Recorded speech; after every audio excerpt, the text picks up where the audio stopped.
Hello, Bernard Keavy. I'm a profit growth specialist and a chartered financial planner. I'd like to talk today about the difference between strategic and tactical marketing. And this is really important because businesses that get this right do a lot better than businesses that don't.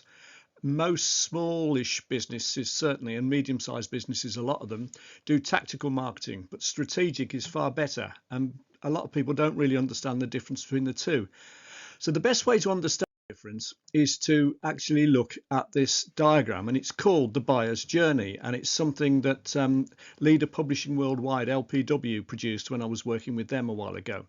And what it shows is that in the vast majority of marketplaces, so for most goods and services, there's what's called a buyer's journey. And you start out on the left over here where you've got what are called suspects. So people who may be interested in your product or service, they're in your target market, say, in your niche.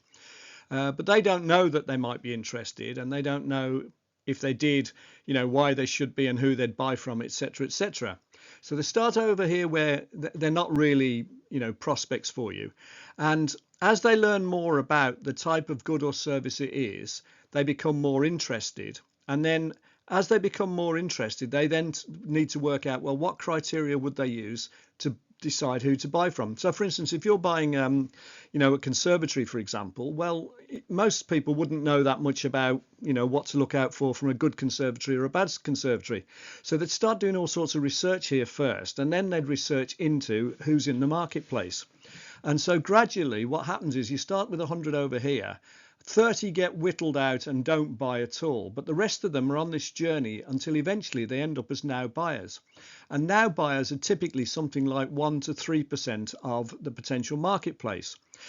Now, the interesting thing is, if you're the person that nurtures these people along the buyer's journey and keeps them interested by supplying them with information, so things like ideas, guides, psychological questionnaires, articles, things that are basically likely to interest them, and it's called market data rather than product data, so not trying to sell to them. If you've nurtured them and built the relationship up, then the odds are when they become now buyers, they're much more likely to buy from you. And when they get here, to now buyers, that's when you need to have your sales funnel in action, and you bring them into your sales funnel, and then you need to sell to them so they become customers or clients. But if you try selling to them over here where they're future buyers and they haven't decided they actually want this thing, all that happens is you scare them off. So it just doesn't work. So the big mistake a lot of businesses make is tactical marketing is where you're trying to sell to everyone as if they're now buyers, and most people aren't. So it's a really important concept to understand. Now, why does it matter? Well, why it matters is if you look at this example here. So let's say you generated 1,000 leads and your conversion rate was 20%. And on average, when they do buy from you, they spend £1,000 a year, $1,000. Then your revenue would be 200,000. Your cost of whatever it is you're supplying, so that's called the cost of goods sold or cost of services sold, because it could be a charge out rate, for example. Whatever it is, you take that off to get the gross profit. So in this example, the cost of goods sold is 100,000. The gross profit's there for 100,000. You'll have other overheads, things like maybe rent, rates, wages, salaries, etc. Take them off, and you get an operating or gross profit of 40,000.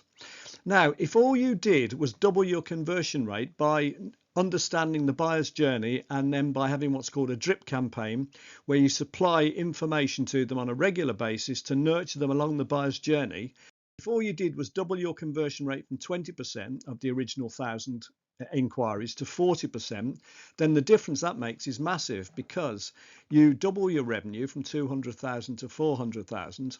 You double your cost of goods sold, so therefore you double your gross profit. But your overheads don't increase in proportion because they're fixed costs. So your operating profit would actually go up from, in this instance, 40,000 to 140,000, which is now 350% of the original figure. Now, obviously, the numbers differ for every business, but the point is that doubling your conversion rate can easily take place. So you're not generating more leads, you're just actually converting more of them. And you can do that by having systems in place to follow up prospects and nurture them along their buyer's journey. And as you say, it can make a massive difference to the bottom line.